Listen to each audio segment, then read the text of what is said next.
அனைவருக்கும் வணக்கம். என் லைஃப்பில் இந்த மாதிரி ஒரு பெயின்ஃபுல்லான ஒரு சுச்சுவேஷனை நான் ஃபேஸ் பண்ணதே கிடையாது. மனசு முழுக்க வலி வலி மட்டும்தான். இந்த சுற்றுப்பயணத்தில் என்னென்ன மக்கள் பார்க்க வராங்க, அதுக்கு ஒரே ஒரு காரணம் தான் அவங்க என் மேலே வச்சிருக்கிற அன்பும் பாசம். அந்த அன்புக்கும் பாசத்துக்கும் நான் எப்பவும் கடமைப்பட்டிருக்கிறேன். அதனால தான் இந்த சுற்றுப்பயணத்தில் மற்ற எல்லா விஷயங்களையும் தாண்டி மக்களுடைய சேஃப்டி, அதில் எந்த காம்ப்ரமைஸும் பண்ணிடக்கூடாதுன்றதுக்காக தான் அது என் மனசில் ரொம்ப ஆழமாக இருக்கும் அந்த எண்ணம்.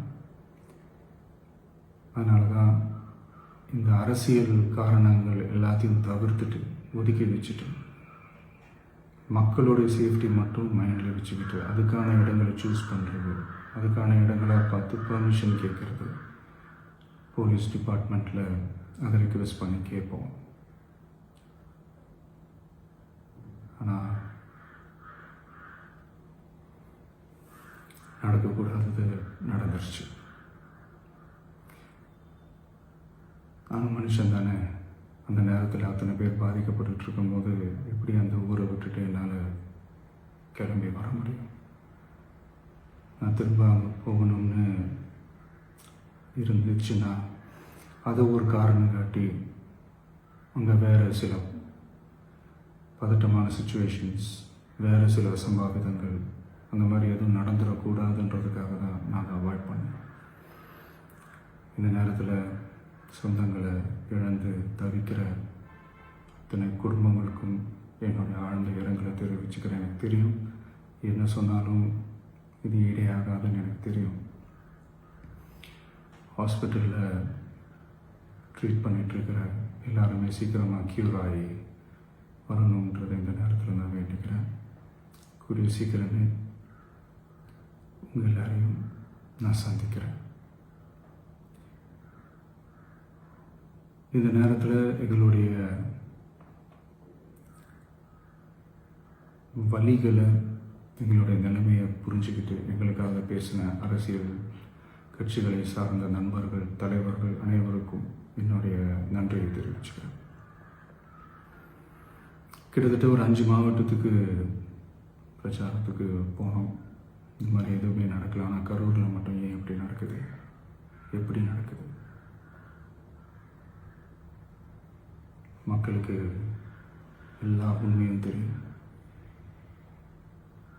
மக்கள் எல்லாத்தையும் பார்த்துக்கிட்டு இருக்கிறாங்க. கரூரை சேர்ந்த அந்த மக்கள் அந்த உண்மையெல்லாம் வெளியில் சொல்லும்போது எனக்கு கடவுளே நேரில் வந்து இறங்கி அந்த உண்மைகள்லாம் சொல்கிற மாதிரி எனக்கு தோணுச்சு. சீக்கிரமே எல்லா உண்மைகளும் வெளியில் வரும்.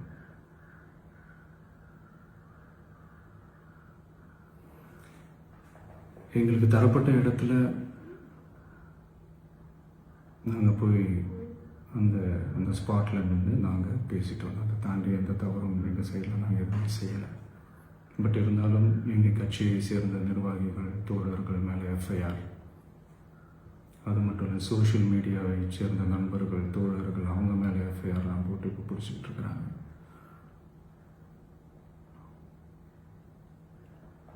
சிஎம் சார், உங்களுக்கு ஏதாவது இந்த பழி வாங்கணும் அப்படின்ற எண்ணம் ஏதாவது இருந்துச்சுன்னா என்ன வேணாலும் பண்ணுங்க. அவங்க மேலே கை வைக்காதீங்க. நான் ஒன்று வீட்டில் இருப்பேன், இல்லை நான் ஆஃபீஸில் இருப்பேன். என்ன வேணாலும் செய்யுங்க.